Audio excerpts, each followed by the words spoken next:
Hi everybody, Rabbanit Bracha here from the Hebrew Institute, wishing a Shabbat Shalom and Chodesh Tov. The new month of Elul has begun this week. We will be reading Parashat Shoftim, the parasha that talks about many issues, beginning with the judges. But I want to focus on a different topic that's written in this parasha, and that is the Arei Miklat, which is the cities of refuge. When somebody accidentally kills someone else, not on purpose, accidentally, truly accidentally. They have 3 cities of refuge in Israel, 3 across the Jordan, but it specifically says 3 within.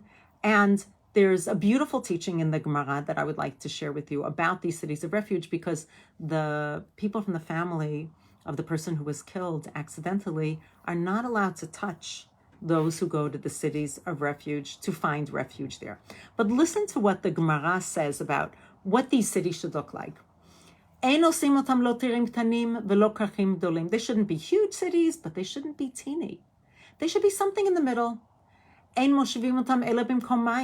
have to be a place where water is accessible. Remember, in Israel, water isn't accessible everywhere.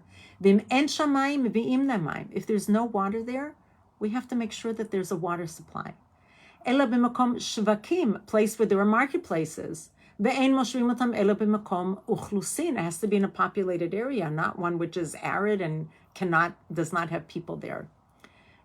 And even more, nitma'atu uchlusehen. If the population has dwindled, mosifim alim, we have to make sure that there is a sizable population. Otherwise, how can they have a business and make money? Nitma'atu diurehen mevi'im lem kohanim leviim v'yisraelim. And listen to this. If the number of residents in the city of refuge itself, not just in the area, has diminished, you have to bring new residents to the city, including priests, kohanim, leviim, and others, Yisraelim, all of the kinds, all of the types, so that they all live in the city. You can have a Torah reading as you're supposed to. You can give tithes at the time as you're supposed to, and it will feel like a full-bodied city. And why? There's more, but why the Gemara afterwards says, because it says v'nas elachat min ha'arim ha'el v'chai. It says in our parasha that person who inadvertently killed someone shall flee to one of the cities and live. Not in our parasha, but in Dvarim.